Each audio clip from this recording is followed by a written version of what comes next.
오늘 본문에 보니까 얼마 지나지 않아서 네로 황제를 통해서 다가올 그 무시무시한 고난과 핍박을 바라보면서 이 고난이 올 때 우리는 어떤 태도로 고난을 대비해야 하는가? 특별히 만물의 마지막에 가까운 이때 말세를 사는 우리는 어떤 마음 자세를 가지고 살아야 하는가? 이것에 대해서 오늘 베드로전서를 통해서 말씀하고 있습니다. 특별히 만물의 마지막, 말세 중에 말세라고 하는 지금 고난과 박해가 찾아올 텐데 어떤 마음 자세를 가지고 우리는 살아야 하는가?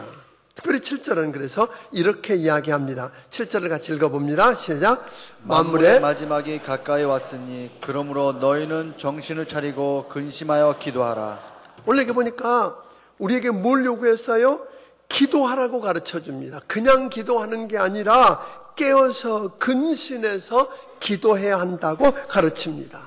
그리고 8절은 계속 이렇게 이야기합니다. 8절을 읽습니다. 시작. 무엇보다도 뜨겁게 서로 사랑할지니 사랑은 허다한 죄를 덮느니라. 여기서 무엇보다도 그랬는데 이 무엇보다라는 그 말의 의미는 가장 먼저 이런 이야기고요. 다른 거 다 밀쳐두고 이런 이야기거든요. 그러니까 무엇보다도 가장 먼저 다른 거 다 밀쳐두고 뭘 하는 거예요?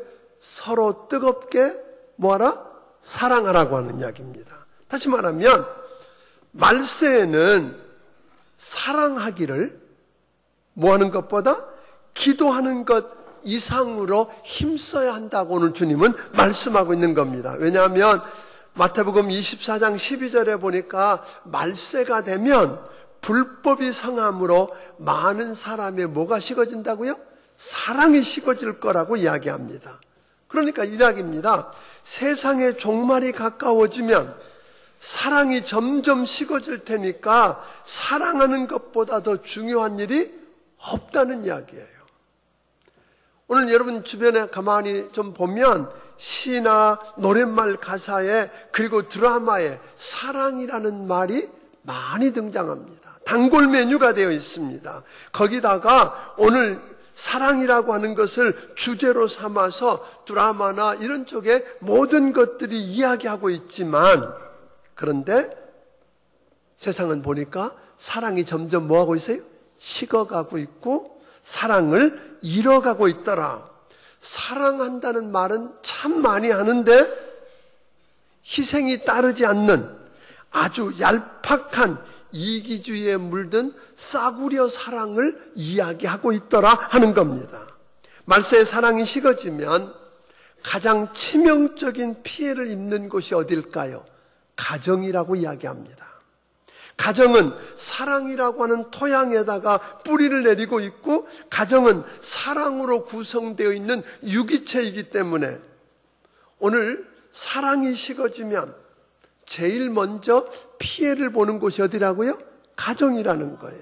요즘 세계적인 사회현상 가운데 하나가 부부간에 별거도 늘어가고 이혼도 늘어가고 계약결혼이라는 말이 등장하고 성적으로 문란해지고 자녀들이 방황하고 사생아가 늘어나고 이런 현상은 결국 사랑이 식은 사랑이 없는 가정에서 비롯되었다라고 이야기합니다. 요즘 여러분 매스컴을 통해서 계속해서 언급되는 청소년 문제, 우리 자녀들의 문제를 심각하게 이야기합니다. 왕따 문제부터 시작해서 폭력의 문제, 오늘 다양한 문제들을 이야기하고 있는데 여러분이 한번 좀 들여다보면 그 아이들이 특별히 문제가 있는 거 아닙니다. 문제는 뭐예요?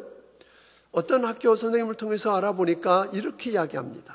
한 학교에 홀부모 내지는 그러니까 뭐 부모가 이혼을 했거나 사별을 했거나 홀부모와 그 다음에 조손가정 즉 할머니나 할아버지하고 그 밑에 사는 아이들이 40%가 넘는다는 이야기를 합니다. 그러니까 그런 현상이 일어나는 것을 특별히 이상하다고 이야기할 수 없는 시대에 우리가 살고 있다고 하는 겁니다. 그러니까 시대가 말세가 되면서 사람들은 더 이상 결혼을 의무로 생각하지 않습니다. 자기 만족을 위한 수단이라고 생각하는 경향이 점점 노후화되고 있다고 하는 겁니다. 자, 그래서 보면 결혼을 의무로 여기지 않고 자기 만족을 위한 수단쯤으로 생각하게 되면 결혼을 하고 안 하는 것, 이혼을 하고 안 하는 것은 아주 쉽게 자기가 결정할 수 있다는 겁니다. 자기 개인주의나 이기주의나 실리주의에 근거해서 결혼하다가 보니까 또 결혼을 안 하다 보니까 자기 자신을 조금도 뭐하지 않겠다는 거죠? 손해보지 않고 희생하지 않겠다고 하는 겁니다. 그런 쪽에서 하다 보니까 상대방을 위해서 희생하고 내가 좀 더 희생해서 가정을 지킨다라고 하는 말이 부담스러워지고 힘들어지는 시대를 우리가 살고 있다고 하는 겁니다. 그래서 사람들을 수천 명을 대상으로 어느 기관에서 설문조사를 했답니다. 질문 가운데 하나가 이런 겁니다. 당신은 지금 결혼 생활이 앞으로도 계속 유지될 수 있을 거라고 기대하십니까? 라고 물었더니 응답자의 60% 이상이 아니요? 라고 대답했다는 거예요. 무슨 이야기입니까? 마음에 들지 않으면 힘이 들면 언제든지 헤어질 수 있다는 걸 전제하고 살고 있는 부부가 이렇게 많다는 이야기입니다. 말세에는 이런 이기주의 사랑이 넘쳐나고 사랑이 식어질 것이라고 오늘 성경은 이야기합니다. 그 결과로 상처받은 사람이 그렇게 많아질 거라는 겁니다. 상처를 안고 끙끙 앓고 있는 사람이 많아질 거라는 겁니다. 이 상처라 그러면 몇 반을 꿰맸다든지 기부스를 했다든지 붕대를 감아서 모든 사람이 볼 수 있는 그런 상처가 아니라 마음 속으로 받은 내부적인 상처를 안고 사는 사람이 그렇게 많을 것이라고 이야기합니다. 내부 상처라고 하면 이런 겁니다. 생각하면 마음이 아프고 그저 은밀하게 간직하고 있는데 그것만 생각하면 너무 고통스러워서 힘들게 하는 그런 것을 이야기하는 겁니다. 누군가로부터 배반을 당했습니다. 버림을 당했습니다. 속임을 당했습니다. 조롱을 당하거나 왕따를 당하는 것 같은 그런 내부적인 상처. 그런데 이런 상처는 사회의 편견이나 불의를 통해 받기도 하지만 가장 상처를 많이 받는 곳이 가족이나 식구들로부터 상처를 받는 거라고 그럽니다. 학교에서도 상처를 받습니다. 친구 때문에도 상처를 받습니다. 직장이나 일터에서도 오늘 상처를 받습니다. 심지어는 목장에서도 상처를 받습니다. 사랑이 없고 사랑이 식어버렸거나 오늘 이기주의적인 그런 사랑을 가지고 살다 보면 자연스럽게 뭐 한다고요? 상처를 주고 상처를 받게 되더라는 겁니다. 특별히 부부를 이렇게 한번 들여다보세요. 가장 사랑할 수 없는 관계가 부부관계래네요. 이런 역설이 어디 있어요? 함께 살고 가장 가까워야 할 부부가 가장 사랑할 수 없는 관계라니 무슨 이야기일까요? 상대방의 약점이 가장 쉽게 가장 자주 노출된다는 거예요. 다른 사람 앞에 갈 때는 우리가 보호막을 가지고 가고 방어막을 가지고 가는데 오늘 부부간에는 자기 보호를 못하고 완전히 개방되어 있다 보니까 남편과 아내 사이에는 항상 뭐가 약점과 문제들이 그냥 들추어져 있다 보니까 사랑하기가 그만큼 힘들더라 그럽니다. 그래서 어떤 사람은 심지어 그럽니다. 세상에서 가장 미워하고 가장 증오하는 사람이 남편이라고 그러기도 하고 아내라고 그러기도 하는 사람들을 우리가 어렵지 않게 만나보는 이유는 그런 거라는 겁니다. 왜 그렇습니까? 사랑이 식었다는 거예요. 진짜 사랑이 없어졌다는 겁니다. 그래서 이런 상처받은 사람들이 많기 때문에 상처받은 사람들끼리 모이면 무슨 일이 일어날까요? 이해하고 다 다듬어 줄까요? 안 그렇습니다. 상처받은 사람들끼리 모이면 상처를 또 주고 상처를 받게 됩니다. 여러분 아는 대로 고슴도치라는 놈은요, 사자나 호랑이처럼 떼를 지어 다니지 않습니다. 보통 혼자 다니는데 가끔 고슴도치도 외로울 때가 있고 추울 때가 있답니다. 그럼 외롭고 추우면 자기 동료들을 찾아가서 떼로 모이는데, 모였다 그러면 문제가 생긴다면 무슨 일이 일어날까요? 상처를 주고 상처를 받습니다. 그래서 또 헤어졌다가 또 외로워지고 추워지면 또 합쳤다. 이게 고슴도치라고 그러는 겁니다. 그러니까 상처를 안고 사는 사람들, 이 사람들이 모이면 상처 줄 수밖에 없어요. 여러분들에게 하나 이렇게 질문해 보고 싶습니다. 여러분 주변에 유난히 상처를 잘 받는 사람이 있어요, 없어요? 별거 아닌 말 한마디에 상처를 받아요. 별거 아닌 행동에 상처를 받아요. 상처를 자주 받는 사람들은 주변 사람들이 다 이상한 사람이라고 이야기하는데요, 실제로 내면을 들여다보면 상처 자주 받는 사람은 아직 내 안에 치료받지 못하고 해결되지 않은 상처가 있다는 말입니다. 아멘? 오늘 여러분 안에 있는 상처가 많고 아직 그게 해결되지 않았다고 하는 것 인정하고, 오늘 여러분 어떻게 하면 그 상처를 치유할 수 있는가 앞에 설 수 있게 되기를 주의 이름으로 축원합니다. 자, 어떻게 그러면 이 상처를 치료할 수 있어요? 상처 없는 사람이 없어요. 또 지금 사랑이 말세가 되어서 사랑이 식고, 그리고 가짜 사랑이 판치게 되면 자연스럽게 이기주의적인 그런 사랑이 판치면 뭐 할 수밖에 없어요?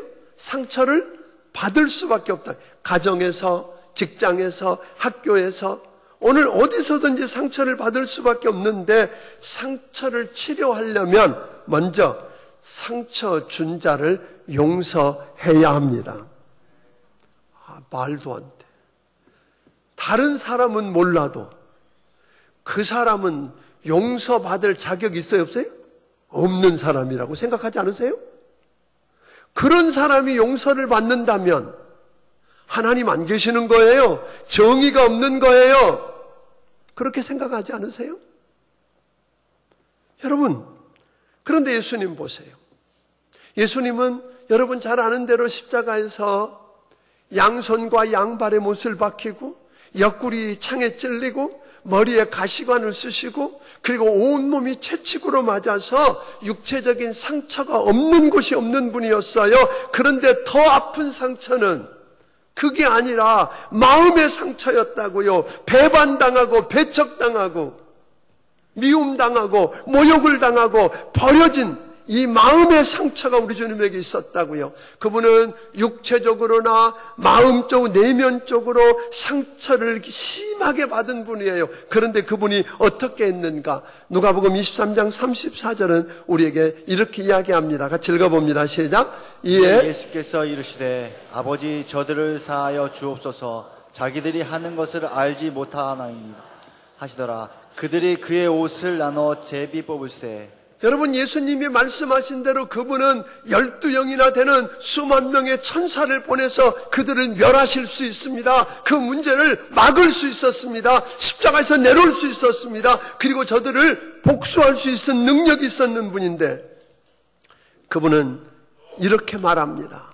아버지, 저들이 하는 일을 저들이 모르고 합니다. 저들을 뭐 해주십시오? 용서해 주십시오. 용서를 먼저 하셨어요.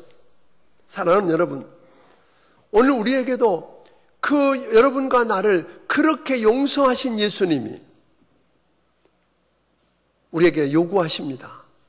내가 너희를 용서한 것 같이 너희도 뭐 하라고요? 용서하라고요. 아멘? 용서하라는 거예요. 용서하지 않으면 무슨 일이 일어나요? 여러분, 주님께로부터 엄청난 용서를 받았기 때문에 우리 용서해야 되지만, 용서를 안 한다는 말은 무슨 얘기인지 아세요? 앞으로 죄 안 지을 자신 있으면 용서 안 해도 됩니다. 예수님 그렇게 우리에게 가르쳐 주셨잖아요. 주기도문을 통해서 우리가 우리에게 죄 지은 자를 사하여 준 것 같이 우리 죄를 뭐 해 주시고? 사하여. 그 말은 뭐예요? 앞으로 죄 안 자신 있으면 용서 안 해도 돼요. 그런데 만약에 여러분들이 죄 지을 수밖에 없는 사람이라면 용서받을 그 가능성은 언제 와요? 내가 다른 사람을 용서할 때 온다는 사실을 알게 되기를 바랍니다. 또 하나는 용서하지 않으면 누가 망고져요? 내가 그 상처 속에서 빠져나올 수가 없는 겁니다. 여러분 용서 안 하고 밤잠 못 자고 그 사람만 생각하면 손발이 다 부들부들 떨리고 혈압이 오르고 힘들지요. 그런데 그분 가보세요. 그 사람 벌써 그거 잊어버린 지 오래됐어요. 그 사람은 그거하고는 아무 상관없는 삶을 살고 있어요. 그러니까 용서 못하고 분노하고 고민하고 그러고 살면 누가 망고져요?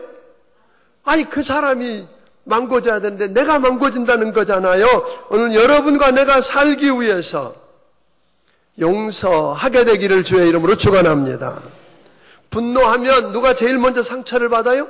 내가 상처를 받는다는 겁니다. 뿐만 아니라 이렇게 용서하는 것으로 시작할 뿐 아니라 내가 받은 상처와 내게 상처를 입힌 사람에게서 눈을 떼어서 그 상처를 치료하시고 용서하실 수 있는 하나님을 바라보기를 주의 이름으로 축원합니다. 이게 필요한 거예요. 내 고통, 내 문제, 내 아픔, 내 상처에서 눈을 떼어야 합니다. 그걸 묵상하면 그게 점점 커집니다. 그게 나를 사로잡고 지배합니다. 그것에서 해결되지 않습니다. 그리고 내가 그 사람을 묵상하면 할수록 나는 그의 노예가 됩니다. 그래서 오늘 여러분 부탁합니다.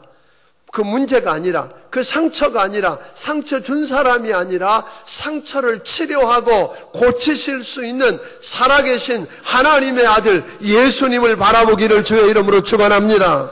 그분이 고쳐주실 것입니다. 오늘 여러분 우리가 하나 알 수 있는 것은 그런 거거든요. 우리 안에 그렇게 상처를 안고 살고 나면 우리 안에 어떤 인생이 되냐면 빼기 인생이 되는 마이너스 인생. 모든 게 다 빠져나가는 인생이 되는데 이 빼기 인생을 더하기 인생으로 바꾸는 비밀이 뭔 줄 아세요? 어떻게 하면 여러분과 내 빼기 인생을 더하기 인생으로 바꿀 수 있느냐는 거예요. 그 비결은 이런 겁니다.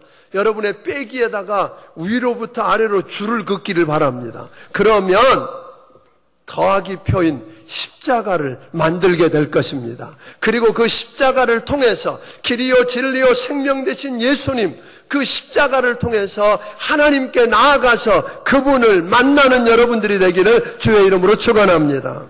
오늘 그분께 여러분의 문제를 내려놓으십시오. 그분을 신뢰하고 그분을 믿고 그분께 그 문제를 맡겨드리기를 주의 이름으로 축원합니다. 쉽지 않지요. 그래서 여러분 그분 앞에 나왔을 때요 제발 부탁이 있어요. 아프면 아프다고 이야기하세요. 하나님께. 주님은 여러분보다 더 큰 아픔, 육체적인 아픔, 정신적인 아픔, 내면적인 아픔을 다 경험했기 때문에 여러분과 내 아픔을 이해해요 못해요? 이해하세요. 알고 계시고 이해하는 분이에요. 그분에게서 하나님 아파요. 힘들어요. 용서하라 그러는데 용서가 안 돼요. 그 사람만 생각하면 잠을 못 자겠어요. 미워 죽겠어요. 이런 이야기 하세요. 아버지 앞에 나와서. 여러분 화가 난다고. 도대체 못 견디겠다고. 그런 이야기를 누구에게 해요? 사람에게가 아니라 하나님 앞에 나와 쏟아놓게 되기를 주의 이름으로 축원합니다. 하나님 앞에 내려놓고 쏟아놓고 그분께 맡기게 되면 여러분 그분이 일하실 것입니다. 치료하실 것입니다. 우리는 그런데요 종종 이렇게 합니다. 가면을 쓰는 사람이 있어요.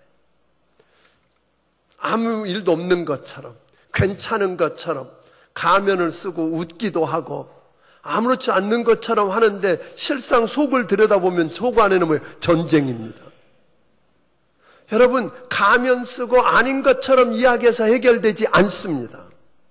하나님 앞에 그 문제 내어놓고 쏟아놓게 되기를 바랍니다. 그런가 하면 어떤 사람들은 과거의 고통들은 상처가 계속 살아나고 힘이 드니까 그것 잊기 위해서 뭘 손을 대요? 술을 마십니다. 그러면 정말 잊어버리는 것 같습니다. 그런가 하면 어떤 사람은 그 삶의 압력이, 그 스트레스가 너무 커서 견딜 수가 없으니까 마약에 손을 대는 사람도 있습니다. 내면적으로 엄습해오는 고독을 이기기 위해서 술집에 가서 이상한 이성을 찾아서 하룻밤을 지내는 사람도 있습니다. 그러면 해결될 줄 압니다. 네, 그것은 일시적인 진통제는 될 것입니다. 그러나 여러분, 근본 문제를 해결하지 못하고 더 큰 문제를 찾을 것입니다.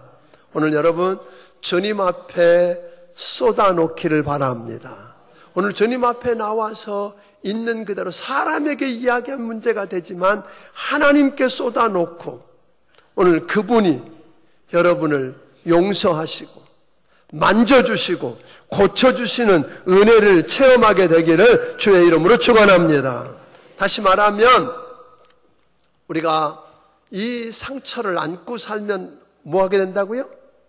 상처를 주게 되어 있고 작은 문제 앞에도 상처를 받아요. 여러분, 상처가 있으면 어떻게 해요? 스치기만 해도 아파요. 자지러질 듯이 아파요. 그렇지 않아요? 여러분, 성한 사람은 뭐예요? 때려도 괜찮잖아요.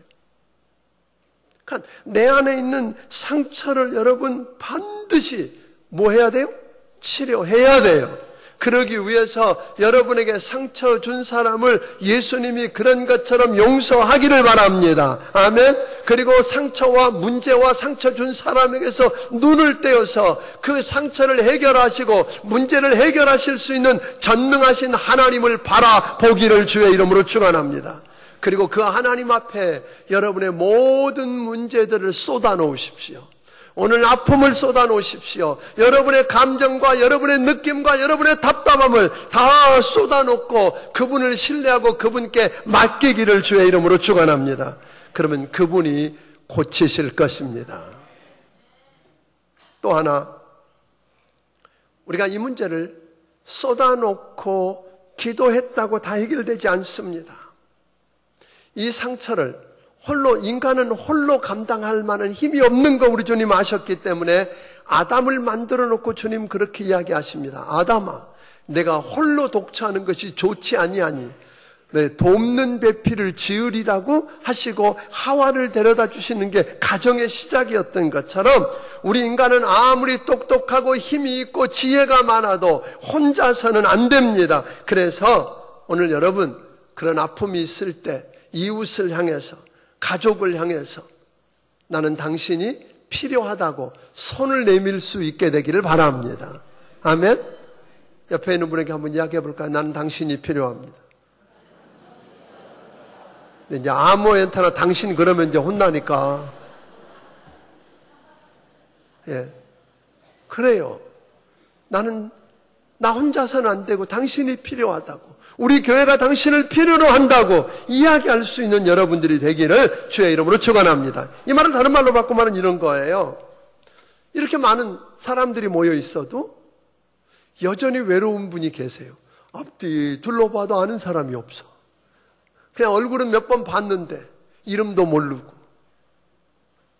그래서요, 내 이름을 알고 있고 내가 거기 없으면 그리워하고 기다려줄 그런 사람들이 있는 목장 같은 소그룹에 여러분이 참여할 수 있게 되기를 바랍니다. 그래서 목장에 가라는 거예요. 목장에 가서 오늘 여러분들이 뭘 이야기해요? 속에 있는 아픔을 나누세요. 내게 이런 아픔이 있다고, 힘들다고. 서로 이름을 알고 믿고. 그래서 목장에 가면 여러분들이 서로 도와주잖아요. 근데 만날 때 우리가 해야 할 일이 있어요. 히브리서 10장 25절에 보니까 우리가 그렇게 했거든요. 모이기를 패하는 어떤 사람들의 습관같이 하지 말고 오직 권하여 그날이 가까움을 볼수록 더욱 그리하자. 우리 주님은 뭘 요구하셨느냐 하면 모이라는 거예요. 자주 만나라는 거예요. 이런 목장 모임 같은 자주 만나는데 만나서 뭐 하라는 거예요? 비판하고 판단하고 평가하고. 그런데 어떤 사람은 그게 사명으로 알고 사는 사람이 있어요. 만나기만 하면 누구 판단하고 평가하고 비판하고 이러고 사는 사람이 있어요. 그런데 성경은 그렇게 요구하지 않아요. 모일 때마다 뭐하고? 권면하고 격려해주고. 믿습니까? 왜요? 다 뭘 안고 왔어요? 아픔을 안고 왔어요. 그것을 토해놓을 때 그래 내가 이해한다고 용납해주고 격려해주는 복된 여러분들이 되기를 주의 이름으로 축원합니다. 그래서 우리가 주변에 이런 문제들을 함께 나눌 이런 속으로, 그래서 목장 모임에 여러분 꼭 가시기를 바랍니다. 또 하나 8절에 보면, 다시 보면 뭐 하라 그랬어요? 무엇보다 뭐 하라 그랬어요? 서로 같이 읽어봅시다. 시작. 무엇보다도 뜨겁게 서로 사랑할지니 사랑은 허다한 죄를 덮느니라. 여기서 뭘 이야기했느냐면 뜨겁게 사랑하라고 그랬는데 본래 개역 성경에는 열심히 서로 사랑하라고 그랬어요. 그 단어 원뜻을 보니까 이런 거더라고요. 결승점을 향해서 전심전력에서 뛰어가다 마지막 골이 나는 장면이에요. 그 모습이 여기서 뜨겁게라는 말이에요. 그러니까 여러분들이 사랑은 그냥 대충 할 수 있으면 하고 그런 게 아니라 모든 것을 다 쏟아부어서 뭐예요? 올인하는 거예요. 아멘? 사랑을 그렇게 쏟아부으면, 그런 사랑을 쏟아부으면 사랑은 무슨 일이 일어난다고요? 허다한 허물을 덮는다 그랬어요. 여기서 허다한 허물은 뭘까요? 여기서 허다한 허물이라고 하는 것은 이런 것을 의미합니다. 뭐 허다한 허물이라는 것은 만약에 부부라고 말한다면 남편이나 아내가 서로 범하는 어떤 실수도 있고 고치지 못하는 약점도 있고 치명적인 어떤 결과도 있을 수 있고. 아멘? 이 모든 것을 포함한 걸 뭐라고 해요? 허물이에요. 모든 허물. 여러분, 이건 용서하고 이건 안 되는 게 아니라 모든 허물을 덮는다 그랬다고요. 이 모든 허물이라 그랬고, 덮는다는 뜻은 무슨 두 단어를 합쳐진 말이에요. 덮는다라고 하는 말은 뭐냐면 용서하고 피해를 감수한다는 말이에요. 내가 사랑으로 모든 허물을 덮는다는 말은 주님이 나의 모든 허물을 용서하신 것처럼 나도 당신을 뭐 하겠다고요? 용서하겠다는 말이에요. 용서해야 누가 사니까? 내가 살기 위해서 용서하는 거예요. 그 다음 뭐 하라고 그러세요? 책임을, 피해를 감수하겠다는 말이에요. 그런데 많은 경우 그렇게 이야기해요. 계속해서 이야기합니다. 당신이 그때 그래가지고 이게 이렇게 안 돼. 아까 덮었으면 뭐까지 덮는 거예요? 거기서 오는 피해의 결과까지 책임짓는 거예요. 용서만 하는 게 아니라 그 결과까지 감당하겠다는 말이에요. 또 하나는 무슨 이야기냐면 용서한다는 말은 어떤 분은 허물을 덮는다 그러니까 다른 사람의 불의와 약점을 그냥 적당하게 덮고 용인해 가자 그런 이야기라고 생각하는 분도 있고, 그러니까 내가 하나님의 사람으로서 내가 뭐 해야 돼요? 심판자가 되어서 반드시 뭘 해야 돼요? 심판해서 그를 혼내키고 벌받게 만드는 게 우리 사명이라고 여기하는 사람이 있어요. 아니에요. 주님은 뭘 요구하시죠? 내가 할 일은 뭐 하는 일이죠? 용서하는 일이에요. 아멘? 그리고 그 모든 문제까지 책임짓는 거라면 하나님이 하시는 일은요? 하나님이 하시는 일은 공의로 심판하시는 거고 원수 갚는 거예요. 여러분, 주님이 이야기했잖아요. 원수 갚는 게 내게 있으니 내게 맡기라고. 하나님 하신 말씀이잖아요. 그러니까 원수 갚는 일이 하나님께 있고 심판하는 일이 하나님께 있다면 내가 심판하려고 그러고 내가 원수를 갚으려고 그러면 내가 무슨 일 하는 거예요? 하나님 노릇하겠다는 거잖아요. 월권이죠. 오늘 여러분, 하나님 일은 하나님께 맡깁시다. 아멘? 우리는 뭐 해야 돼요? 용서하고, 아멘? 그를 덮어주고 끌어안는. 근데 여러분 성경에 보면 그 모습을 잘 소개한 구절이 나오잖아요. 이런 거예요. 노아가 어느 날 술을 드시고, 그 노아 선생님도 그러셨다잖아요. 벌거벗고 들어 누워서 지금 잠을 자고 있는데 두 아들은 어떻게 했어요? 그 모습을 보고 담요를 들고 까꾸로, 얼굴 안 보려고 까꾸로 뒷걸음질 쳐서 가서 이불로 덮어드렸다면 한 아들은 어떻게 해서 함은 이야기하고 다니기 시작했어요. 아버지가 술 드시고 취해가지고 홀딱 벗고 그냥 들어놓어 자더라고. 이렇게 이야기하고 다녔다는 거예요. 하나님 그걸 싫어하셨어요. 그래서 그걸 저주하셨잖아요. 오늘 여러분, 우리 주변에 약점들이 있어요, 없어요? 있어요. 그들을 끌어안고 오늘 여러분 부탁합니다. 허물을, 모든 허물을 뭐 하자고요?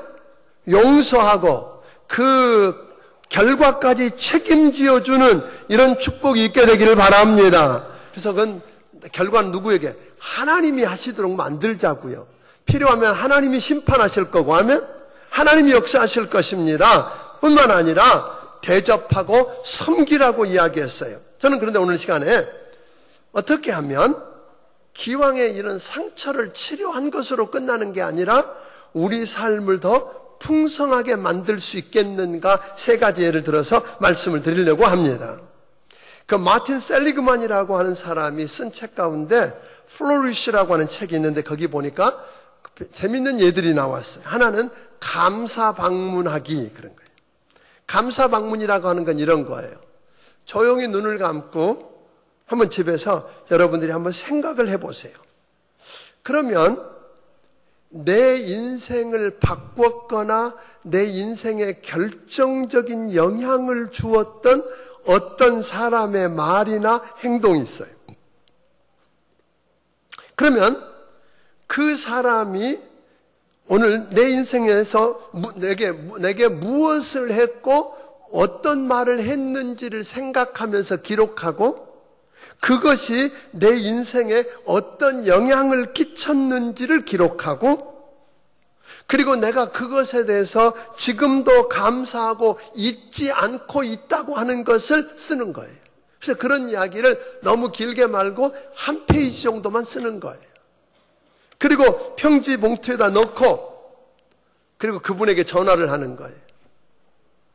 언제 한번 뵙고 싶다고 해서 약속을 하고 찾아가서 만나서 상대방에게 그 편지를 전하면서 고마움을 이야기하면 여러분 그분이 어떨까요? 그분이 그 이야기를 듣고 화내고 있을 사람이 있을까요? 없을까요? 너무 기뻐하고 너무 감사해하고 하는 그 반응을 여러분들이 보고 그것 때문에 여러분에게 오는 반응을 생각해 보면 그분 이야기에 하면 한 달은 행복할 거다. 그 한 가지만 갖고도. 그래서 오늘 여러분들이 집에 돌아가면 이 감사 방문은 부부에도 될 수 있고 부모 자식 간에도 될 수 있고 멀리 좀 넓혀갈 수도 있고 다양하게. 그래서 여러분들이 이 감사 방문을 해보기를 바랍니다. 또 하나는 그분은 그런 이야기를 했어요. 잘된 것 연습하기. 그러니까 예를 들면 우리는 잘 안 된 것에 대해서는 지나치게 생각을 많이 해요. 잘된 것에 대해서는 별로 관심이 없어요. 그러니까 매일 밤 잠들기 전에 최소한 3가지를 떠올려 보자. 내게 좋았던 것, 내가 잘했던 것, 내가 다른 사람으로부터 어떤 그런 걸 받았던 것, 이런 것들을 3가지만 생각하는데 뭘 생각하냐면 예를 들면 이런 거예요. 그걸 떠올리고 그 이유. 예를 들면 어제 우리 집사람이 저한테 맛있는 음식을 해줬는데 아내가 내가 좋아하는 음식을 만들어 주었다. 그건 좋은 일이잖아요. 그런 대접을 받았다. 그러면 이유는 뭐예요? 아내가 나를 아끼고 사랑하는 것 같다. 그렇게 쓰는 거예요.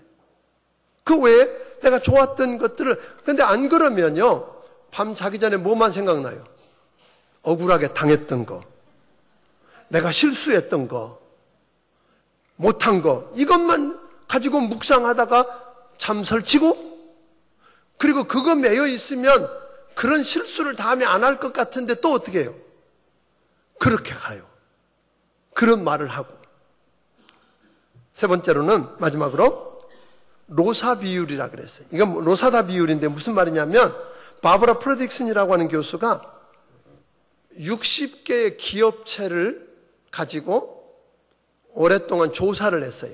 그 회사에서 회의하는 장면의 모든 언어들을 녹음해가지고 단어들을 분석했어요. 그래서 긍정적인 단어 대 부정적인 단어를 이 비율을 로사다 비율이라 그랬는데 그가 조사해 보았더니 그 비율이 긍정적인 단어 대 부정적인 단어가 2.9대 1 이하면 회사가 아주 어렵고 결국 부도가 나거나 망하더라는 것이었고 2.9 이상이면 활력이 넘치고 흥하는 기업이더라 하는 거였어요. 또 이것을 가지고 이것을 보았던 그 존 커트먼이라고 하는 교수가 이걸 부부간에다가 대입을 해서 실험을 해보았어요. 부부간의 대화 속에서 긍정적인 단어와 부정적인 단어의 비율을 보았더니 2.9대 1 이하면 결국 가정이 깨지고 이혼하더라 하는 거였고 2.9대 1 이상이면 건강하더라 그런 거였는데 하나 보니까 아주 이상적인 부부의 모습으로 다정다감하고 행복하게 사는 부부를 보았더니 그 비율이 긍정적인 언어와 부정적인 언어의 비율이 5대 1이더라 그랬어요. 그러니까 긍정적인 단어가 많이 사용되는 가정이 뭐하더라? 건강하고 행복하더라는 거예요. 그래서 그분이 이렇게 이야기해요. 이 결론은 이렇게 나오는 거죠. 그렇다면 내가 누군가에게 가정에서든 한 번 비난을 하고 부정적인 말을 하려면 최소한 몇 가지는 5개 이상의 인정해주고 공감해주고 칭찬해주는 언어를 해야만 이걸 쓸 수 있다 그런 이야기가 되는 거예요. 여러분 우리는 이상하게 이 마귀의 영향 아래에 있는 우리는 이상하게 내버려 두면 무슨 말하게 되세요? 부정적인 말하게 되어 있어요. 비난하는 말하게 되어 있어요. 불평하는 말하게 되어 있는 거예요. 길들여야 돼요. 그러니까 다시 말하면 우리가 문제를 가지고 누구 앞에 나와서 여러분 상처가 있는 사람들이에요. 사랑이 없는 시대에 살고 있어요. 마지막 시대. 그렇기 때문에 어쩔 수 없이 가정에서 회사에서 동네에서 심지어는 교회에서도 뭘 받아요? 상처를 받고 살게 되어 있어요. 그러므로 이 상처를 여러분 반드시 치료하고 강건해지기를 주의 이름으로 축원합니다. 그거 하려고 하면 먼저 용서해야 됩니다. 눈을 떼어서 문제나 상처나 상처 준 사람이 아니라 그것을 치료하고 해결할 수 있는 하나님을 바라보기를 바랍니다. 그 하나님 앞에 여러분의 감정과 아픔과 그 힘든 것들을 다 쏟아놓고 그분을 신뢰하고 그분께 맡기기를 주의 이름으로 축원합니다. 여기가 끝 아닙니다.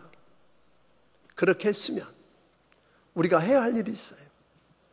혼자는 안 되니까 목장에 가서 오늘 삶을 나눌 수 있는 믿을 수 있는 사람들과 함께 여러분의 아픔을 이야기하면서 서로 격려해주고 힘이 되어주는 그룹 속으로 들어가기를 바랍니다. 그리고 그것뿐 아니라 오늘 노력하면 될 수 있는 게 있다 그래서 3가지가 있어요. 하나 뭐였어요? 감사 방문처럼 오늘 여러분들의 삶에 의미를 주었고 영향을 주었던 고마운 분들을 생각하면서 그분의 이야기를 쓰고 어떤 말을 했고 어떤 행동을 해서 내 삶에 어떤 영향을 끼쳤는지를 써주고 지금도 그것 때문에 내가 감사하고 이렇게 된 거 고마워하고 잊지 않고 있다고 이야기 써서 그분에게 뭐하고? 전달해서 그 기쁨을 함께 나누는 그러면 여러분의 삶과 그의 삶이 풍성해지고 행복해질 거라는 것입니다. 또 하나는 뭐였어요? 오늘 기왕이면 못된 것이 잘 안 된 것이 아니라 잘 된 것을 뭐하고? 생각하고 그 이유를 생각하고 그것 때문에 감사하는 또 하나는 기왕이면 우리 언어를 바꿨으면 좋겠어요. 긍정적인 단어로. 아멘? 안 된다고 틀렸다고 해보나 마나라고 이런 이야기가 아니라 하면 된다고. 아멘? 믿는 자에게는 능치 못함이 없다고 이런 역사들을 가져오는 여러분들이 되기를 주의 이름으로 축원합니다. 저는 우리 교회도 그랬으면 좋겠어요. 여러분 저 앞에 교육관에서 저쪽 주차장으로 가는 길에 공원을 하나 만들어 놓았어요. 그 만드는 사람들이 너무너무 좋아하잖아요. 거기 앉아서 이야기도 나누고 하는 걸 보면서 그렇게 좋아하고 하는 거 너무 고마웠어요. 그래서 만약에 저는 새로 건축을 하게 되면 그냥 빡빡한 공간만 만들어 놓고 이런 게 아니라 온 성도들이 가족끼리, 목장 식구끼리 또는 친구끼리 어딘가 조용하게 앉아서 그런 삶을 나누고, 아멘? 그럴 수 있는 공간을 만들어서 행복을 만드는 교회가 되기를 원합니다. 우리 교회 와봐라. 송탄중앙 침례교회 와봐라. 그래서 저들의 아픔들이 해결되고 치유되는 복된 여러분들이 되기를 주의 이름으로 축원합니다.